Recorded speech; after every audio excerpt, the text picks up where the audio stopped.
എന്റെ പ്രിയപ്പെട്ട മഹിളാ മോർച്ച പ്രവർത്തകരെ, നിങ്ങൾക്ക് എന്റെ നമോവാകം. നിങ്ങൾക്ക് എന്റെ നമോ വാകം. നമസ്കാരം.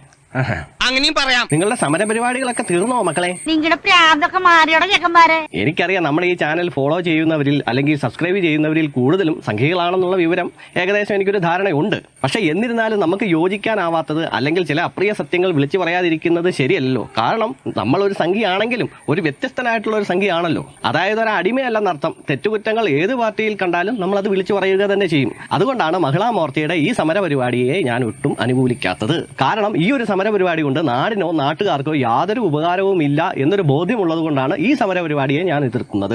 ഞാൻ ഇതിനിടയ്ക്ക് പലതവണ സമരപരിപാടി എന്ന് പറഞ്ഞു, ക്ഷമിക്കുക, പ്രതിഷേധം എന്നാണ് ഉദ്ദേശിച്ചത്. ഇനി മഹിളാ മോർച്ച പ്രവർത്തകരോടാണ് എന്റെ ചോദ്യം. നിങ്ങൾക്ക് ഈ സമരപരിപാടിയായിട്ട് ബന്ധപ്പെട്ട് നിങ്ങൾക്ക് ഒരുപാട് ന്യായീകരണങ്ങളും മറ്റുമൊക്കെ കാണുമായിരിക്കും. പക്ഷേ എന്നിരുന്നാലും എന്റെ ഒരു ചോദ്യം ഇതാണ്: നിങ്ങൾ എന്തുകൊണ്ടാണ് നേഴ്സുമാരുടെ സമരത്തിൽ ഇടപെടാഞ്ഞത്? നേഴ്സുമാരും മഹിളകളല്ലേ? ഒരു 99% നേഴ്സുമാരെന്ന് പറഞ്ഞാൽ അവരെല്ലാം മഹിളകളല്ലേ? അപ്പോൾ എന്തുകൊണ്ടാണ് നേഴ്സുമാരുടെ സമരത്തെ നിങ്ങൾ പിന്തുണയ്ക്കാഞ്ഞത്? എന്തുകൊണ്ട് അവരുടെ ഒപ്പം നിന്നില്ല? അവരുടെ മിനിമം വേതനം 40,000 രൂപയാക്കണമെന്നും പറഞ്ഞ് അവർ എത്രയോ ദിവസങ്ങളായിട്ട് ഈ തെരുവിൽ സമരം നടത്തി.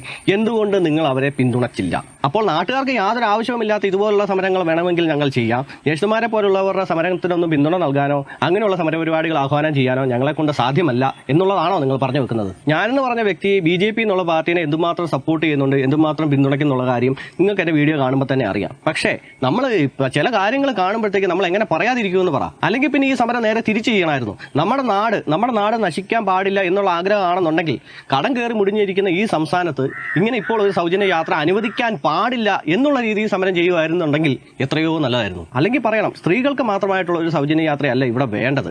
ഇതിന് ശരിക്കും പറഞ്ഞാൽ ഇതിന് അർഹരായവരാരാണോ അവരെ കണ്ടെത്തി അവർക്ക് സൗജന്യ യാത്ര അല്ലെങ്കിൽ ഇത്ര ശതമാനം ഡിസ്കൗണ്ട് അങ്ങനെ ചെയ്യാൻ പറയണം. മനസ്സിലായോ? ഇല്ലെങ്കിൽ ഒന്നുകൂടെ വ്യക്തമായിട്ട് പറയാം, ഒരു വില്ലേജ് ഓഫീസ് മുഖാന്തരമോ അല്ലെങ്കിൽ ഒരു പഞ്ചായത്ത് മുഖേനയോ ഒരാൾക്ക് ഒരു സർട്ടിഫിക്കറ്റ് നൽകുക. ഇയാൾ ഇത്ര ദരിദ്രനാണ്, അല്ലെങ്കിൽ ഇയാൾക്ക് ഇത്ര രൂപ സാലറിയേ ഉള്ളൂ, അപ്പം ഇയാൾക്ക് ഇത്ര രൂപ ഡിസ്കൗണ്ട് അനുവദിക്കണം എന്ന് പറഞ്ഞ് പഞ്ചായത്തിൽ നിന്നോ വില്ലേജ് ഓഫീസിൽ നിന്നോ ഒരു സർട്ടിഫിക്കറ്റ് കൊടുക്കുക. ഈ സർട്ടിഫിക്കറ്റും അതിനോടനുബന്ധിച്ചുള്ള രേഖകളുമായിട്ട് KSRTC ഓഫീസിൽ സമർപ്പിച്ച് കഴിയുമ്പോഴത്തേക്ക് അവരത് നോക്കിയതിന് ശേഷം അവർ ഇന്ന പോലെ ഒരു കാർഡ് കൊടുക്കുക. ഈ കാർഡുമായിട്ട് KSRTC കയറി കഴിഞ്ഞാൽ അവിടെ ആൺ, പെണ്ണ്, വൃദ്ധൻ അങ്ങനെ യാതൊരു വ്യത്യാസവും ഇല്ലാതെ അവർക്ക് ഇത്ര ശതമാനം ഡിസ്കൗണ്ട് അല്ലെങ്കിൽ സൗജന്യ യാത്ര ഇങ്ങനെ ചെയ്യുക. അല്ലാതെ കണ്ട് വെറും 5,000 രൂപയ്ക്കും 10,000 രൂപയ്ക്കും തുണിക്കടകളിലും മറ്റും നിൽക്കുന്ന ഒരു സ്ത്രീയും 50,000 രൂപ 1,00,000 രൂപ ലഭിക്കുന്ന ഒരു സ്ത്രീക്കും ഒരേപോലെ സൗജന്യ യാത്ര അനുവദിക്കുന്നത് അത് ശരിയായ ഒരു നടപടിയാണെന്ന് എനിക്ക് തോന്നുന്നില്ല കേട്ടോ.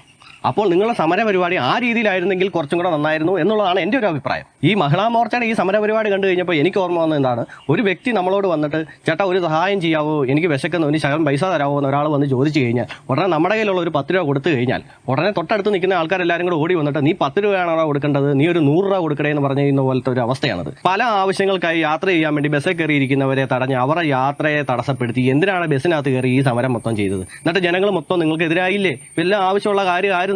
അല്ലെങ്കിൽ അത്രയ്ക്ക് വലിയ സമരം ചെയ്യണം അത്ര വലിയ നിർബന്ധമായിരുന്നുണ്ടെങ്കിൽ വല്ല ഓഫീസിൽ കയറി സമരം ചെയ്താക്കണം, KSRTC ഓഫീസിൽ കയറി സമരം ചെയ്താക്കണം. എന്തിനാണ് ഈ ജനങ്ങളെ ബുദ്ധിമുട്ടിക്കുന്നത്? അതുകൊണ്ടാണ് ഞാൻ പറഞ്ഞത്, എന്നെ സംഖ്യ എന്ന് വിളിച്ചെന്ന് പറഞ്ഞാൽ ഞാൻ അങ്ങനെ ഒരു അന്തം കമ്മി പോലത്തെ ഒരു സംഖ്യ അല്ല.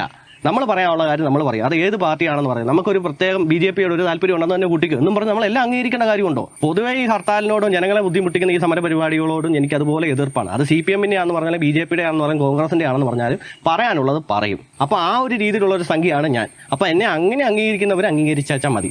അല്ലാതെ കണ്ട് ഞാനൊരു അന്തംഗമ്യ പോലത്തെ ഒരു സംഖ്യ അല്ല.